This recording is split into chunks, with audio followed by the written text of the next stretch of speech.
एक आखिरी आदमी के लाभ के लिए, उसकी भलाई और उसकी प्रगति के लिए अपना सारा जीवन लगा दिया है और आज वे महाराष्ट्र की इस पावन भूमि पर राज्यपाल के पद पर सुशोभित हैं। मैं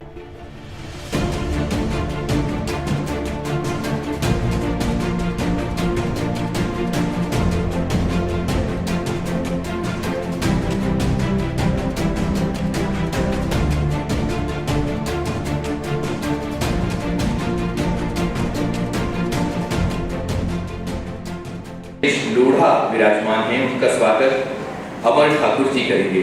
अमर जी आइए।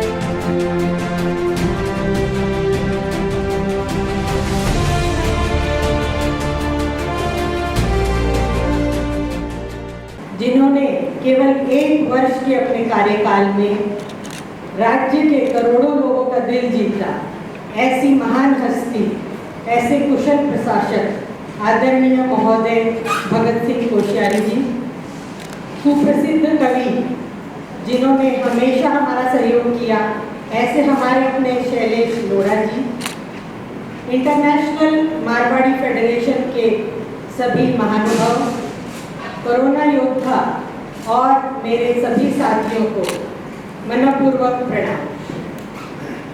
आज का दिन हम सब के लिए बहुत महत्वपूर्ण है, क्योंकि प्रथम तो ये कार्यक्रम राजभवन में हो रहा है और कोरोना योद्धा का जो सम्मान है वो स्वयं हमारे राज्यपाल अपने कर कमलों से प्रदान करेंगे।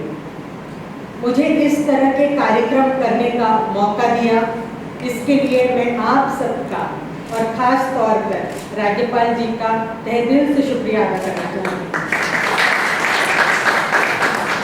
कोविड की इस महामारी ने पूरी दुनिया को हिला दिया। कोई क्षेत्र नहीं बचा जो कोविड से प्रभावित ना हुआ। बहुत ही कठिन परिस्थितियां निर्माण हो गई और जब भी इस तरह की कठिन परिस्थितियां निर्माण हो जाती हैं तो हम किसे याद करते हैं? हम नतमस्तक हो जाते हैं भगवान के सामने और कहते हैं ईश्वर हमें शक्ति दे इन कठिन परिस्थितियों से मुकाबला करने की। लेकिन कोविड के महामारी में सारे मंदिर भी बंद थे, भगवान के दरवाजे बंद थे। हमें डर था कि हमारी आवाज़ ईश्वर तक पहुँचेगी या नहीं, लेकिन हाँ, हमारी आवाज़ पहुँची और ईश्वर ने कोरोना योद्धा के रूप में अपने दूत धरती पर भेज दिए, जिन्होंने तन मन धन से सभी लोगों की बहुत सेवा की।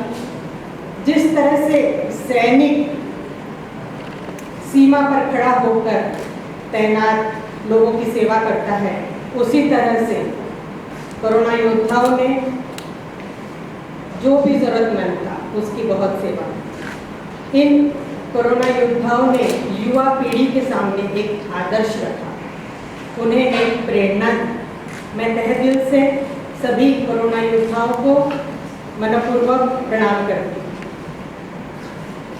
जब भी समाज में कोई अच्छा काम करे तो हमारा मानना है कि हमें उनका सत्कार करना चाहिए, उनकी तारीफ करनी चाहिए।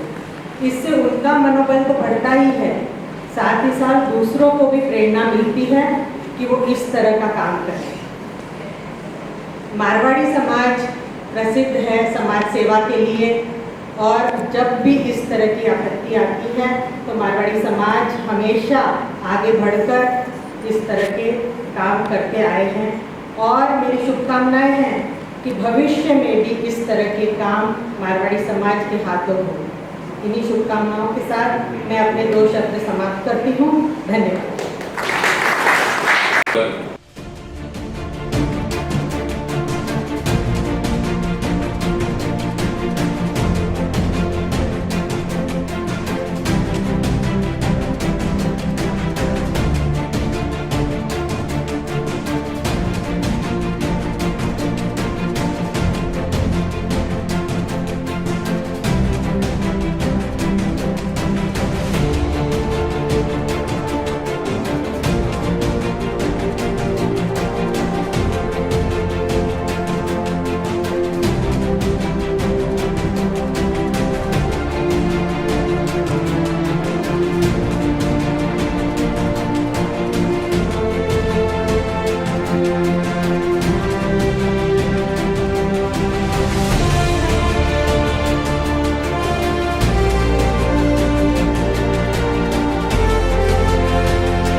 कार्यक्रम के मुख्य अतिथि महामहिम महाराष्ट्र के राज्यपाल कोश्यारी साहब, इस कार्यक्रम के आयोजिका समाज सेविका और सभी कोरोना वॉरियर्स, मैं सबसे पहले आप लोगों को बधाई देना चाहता हूँ। और आप लोग भाग्यशाली लोग हैं, उन्हें मौका मिला कि आप समाज के लिए, आप राष्ट्र के लिए, मानव के लिए, व्यक्ति के लिए कुछ कर सकें। निश्चित तौर पर सुमन जी ने बिल्कुल ठीक कहा था, यदि कोई करता है तो हम उसे सराहें न सराहें, लेकिन उसे बताना बहुत ज़रूरी है कि अगर आप एक अच्छा काम कर रहे हो तो आप जमाने के नेता न हो। सभी लोग आपको देख रहे हैं। नरेश शांडिल ने एक बहुत अच्छी कवि है, उनका एक दोहा मुझे याद आता है कि जरा जरा सी बात पर रिश्तों को मत तोड़, 7 अरब की भीड़ में 7 लोग को जोड़। पूरी दुनिया में 7 अरब लोग हैं, लेकिन हम लोग उन्हें जोड़ नहीं पाते, जोड़ नहीं पाते, और आप बहुत बड़ा काम करते हैं। देखिए, मदद एक ऐसा शब्द है जिसे मैं बहुत ज़्यादा उपयोग में नहीं लेता।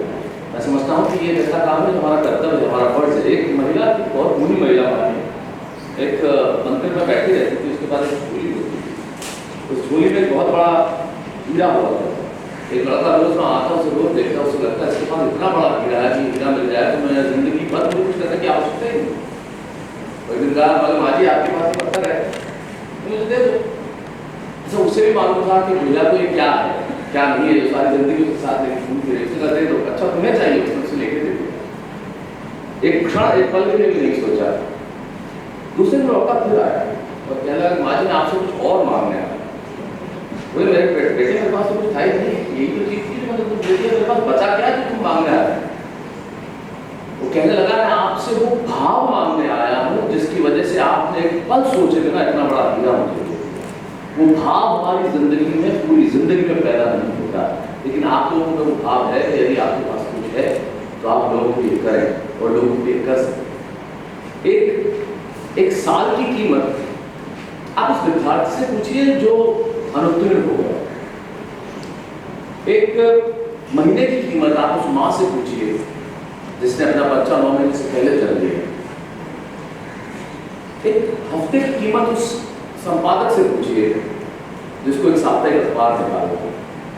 एक दिन की कीमत उस अपराधी से पूछिए जिसे कल फांसी लगने वाली। एक मिनट की कीमत उस स्टूडेंट से पूछिए जो एग्जाम लिख रहा है, घंटी बजने वाली है। और एक सेकंड की कीमत उस यात्री से पूछिए जिसकी ट्रेन निकल चुकी है। और एक मदद की कीमत उस निर्धन से पूछिए जिसके पास कुछ नहीं। और इस देश में, इस काल में ऐसे सैकड़ों नहीं, हजारों नहीं, लाखों करोड़ों लोग थे जो सड़क पे थे। लेकिन आप लोगों की बात, आप लोगों की मदद, आप लोगों का आशीर्वाद, आप लोगों की क्षमताएं निकल के आई और हमने फिर दिखा दिया कि हिंदुस्तान कितनी मुसीबत में क्यों ना। हम तो दिए कार्य बर्दाश्त करने वाले लोग हैं, हम लोग कार्य करना जानते हैं, हम लोग प्रतिबद्ध रहना चाहते हैं, हम समाज के लिए करते हैं और समाज के लिए हमेशा करेंगे। और यही जीवन में आवश्यकता है।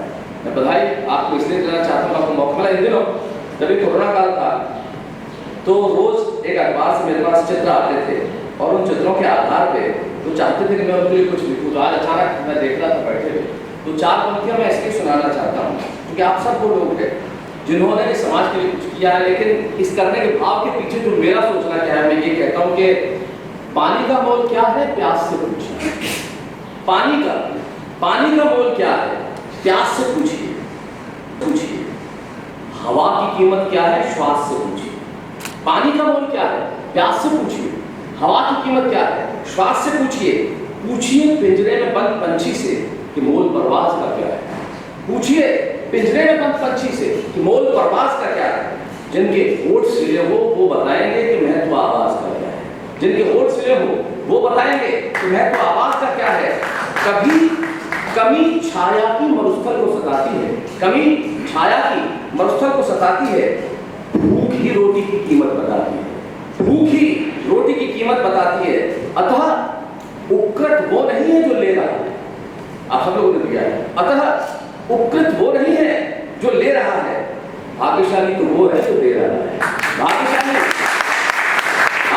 तो वो है जो दे रहा है। आभार ईश्वर का कि सेवा के प्रकल्प में नाम तो आ सका, मैं इस संकट में कुछ काम तो आ सका, और ये कर रहे हैं हम ईश्वर को प्रणाम के लिए, न किसी प्रचार के लिए, न किसी नाम के लिए।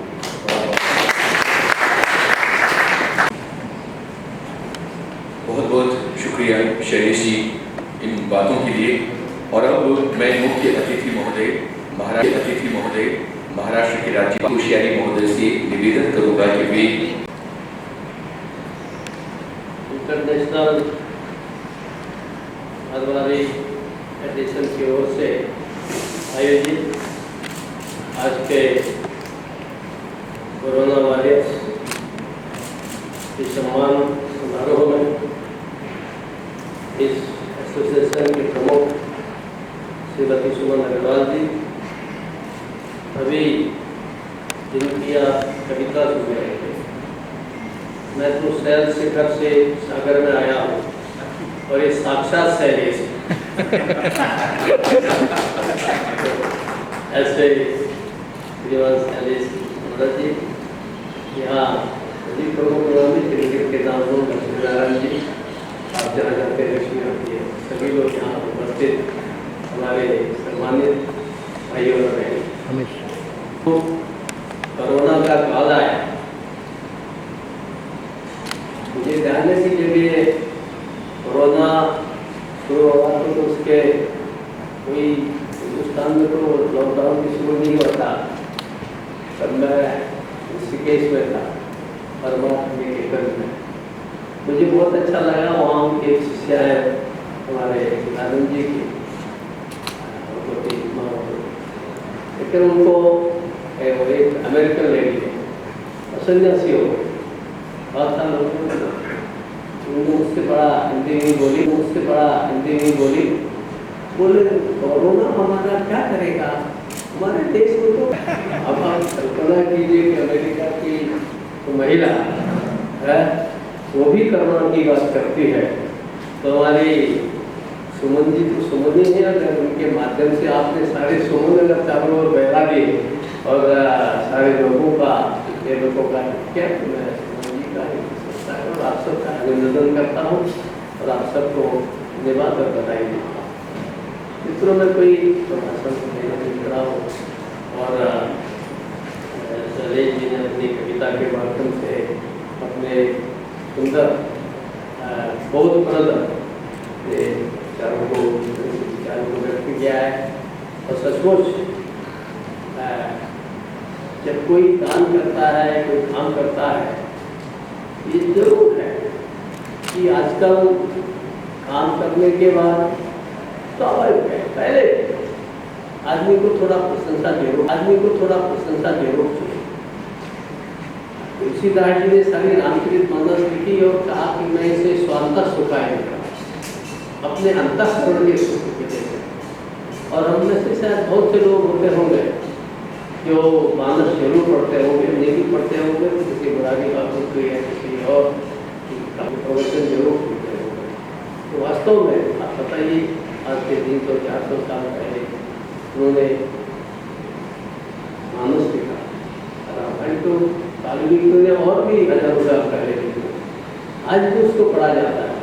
तो जो आदमी काम अंतःकरण के सुख के लिए करता है, अरे ये नहीं कि मेरे वजह से दूसरे का भला हो रहा है, से हमारे कहा गया कि परोपकार का बड़ा महत्व है, लेकिन उस परोपकार को ये मान करके जैसा अभी शैलेश बोल रहे थे कि हम अपना उपकार कर रहे हैं, मैं किसी दूसरे को अप्लाई नहीं कर रहा हूँ, दूसरे की सहायता करके जिसको जरूरतमंद है उसकी आवश्यकता को पूर्ति करके करते हैं, तो उसका सीधा अर्थ है कि हम एक प्रकार से अपने को कृतार्थ कर रहे हैं। और इसलिए जितने भी सज्जन लोग हैं, जितने भी उदार हृदय हैं, वो ये अपना अहोभाग्य समझते हैं क्योंकि देखो मुझे सेवा का मौका मिला। आखिर हम 24 घंटे में लगातार अपने कामों में व्यस्त रहते हैं, बिजनेस में व्यस्त रहते हैं, अपने अपने क्षेत्र में कला नौकरी जो भी उसमें व्यस्त रहते हैं, लेकिन अगर जीवन के अंदर जब दूसरे की भला करने का मौका मिलता है और मेरा मौका मिलता है, और मारवाड़ी समाज की तो ये पहले से ही शायद आदिकाल से ये एक उनका देखा रहा है कि वो कुछ न कुछ अपना एक हिस्सा अपनी कमाई का दान करे रखते हैं। ये ऐसा हर समाज में ऐसा नहीं है, और समाज के लोग भी दान पुण्य करते हैं, भला काम करते हैं, मंदिर बनाते हैं, स्कूल बनाते हैं, लेकिन उस समाज के अंदर पहले से ही कुछ तो कुछ अपना दान दक्षिणा के लिए हिस्सा रखना। और इसलिए मुझे लगता है कि शायद ये मारवाड़ी समाज की ये जो देने की प्रवृत्ति है, ये जो समाज के लिए काम करने की मेरी अपनी कमाई का 5%, 10%, 2%, ये मुझे ट्रस्ट में देना है, धर्मादा में देना है, ये जो भाव पहले से चला आया है। और उसी का अगर घमासान होते तो शायद राणा प्रताप का नाम भी नहीं आता है। राणा प्रताप को दे दिया, नाम राणा प्रताप का हो गया, परंतु साथ में जो यश है, जो उनको कठिन काल में जो मिला, उनके सहयोग से अपनी सारी संपत्ति दान करेंगे। तो ये एक प्रकार की ये जो बच्ची है, तो मैं इसमें देखता हूँ, मैं जहाँ जाता हूँ, अब तो हमारे हर देश के चाहे जैन हों, हमारे और पंजाब के हों या और लोग हों, हर कम्युनिटी के लोग जहाँ अच्छी चीज़ें कर पा रहे हैं, सब अच्छे बिजनेसमैन हो गए, बड़े बड़े इंडस्ट्रिस्ट हो गए, इंटरनेशनल इंडस्ट्रिस्ट हो गए हैं, और एक प्रकार से बड़ा कॉर्पोरेट जगत में एक से एक अच्छे नाम है। लेकिन मैं सोचता हूँ कि आज से कुछ केवल 60-70 वर्ष पहले अगर आप देखेंगे तो कलकत्ता हो, मुंबई हो, मद्रास हो, यानी आखिरी मेरा गांव जो ऑर्डर पर पिछड़ागढ़ पड़ता है वहाँ हो, तो वहाँ भी कहीं न कहीं एक तो लोग मारवाड़ी समाज के आते हैं, वो अपना बिजनेस करते हैं, और उनके बिजनेस से सबको सहयोग करने का उन्होंने एक प्रकार का ऐसा उन्होंने अपना व्यवहार किया, और उस व्यवहार के कारण से और मारवाड़ी समाज ने पूरे देश के अंदर हम लोगों का वृद्धि दिखा है। और मैंने देखा है कि कितने ही धनवान हो, उस धनवान के बाद भी बड़े बड़े दादा अगर उनको डराने लग जाते हैं तो अपनी विनम्रता से दादा का दिन भी जीत लेते हैं। तो ये क्या है कि एक अंदर की जो भावना, जिसको ये भाव बोल रहे थे शैलेश जी, उस अंदर का भाव है कि एक प्रकार से आपको रिटेज मिल रहा है, एक प्रकार से आपको लीगेसी मिल रहा है, और ये भाव ही वास्तव में हमारे समाज को आगे बढ़ाता है।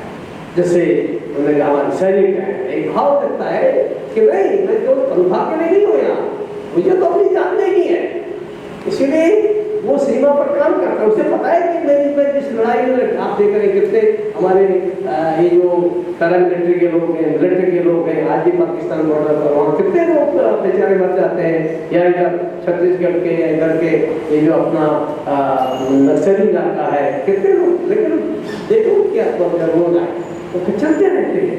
और ये इसीलिए कि वास्तव में हम सब के अंदर, इस देश के अंदर देने का भाव है, और उस देने के भाव में मारवाड़ी समाज ने हमेशा अग्रिम पंक्ति में काम किया है। मुझे तो कभी कभी लगता है सुमन कि अग्रवाल को इसीलिए कहते हैं तो दान देने मामले में अग्रिम पंक्ति में तो ये अच्छी बात है। मैं प्रभु से ही प्रार्थना करता हूँ कि जिन जिन लोगों ने अच्छा काम किया, जो सम्मानित किए गए हैं, उन सब का मैं वंदन करता हूँ, अभिनंदन करता हूँ, और प्रभु से प्रार्थना करता हूँ कि आपके हाथों में, आपके द्वारा भविष्य में जो जरूरतमंद लोग हैं, उनकी आवश्यकता है, ऐसे लोगों की समय समय पर आप सहयोग करते रहें। मेरी शुभकामना है आपका जो समाज है ये आगे बढ़े, फेडरेशन आगे बढ़े और अच्छे शुभ काम करते रहे। इसी के साथ आप सबको फिर से बधाई, बहुत बहुत धन्यवाद।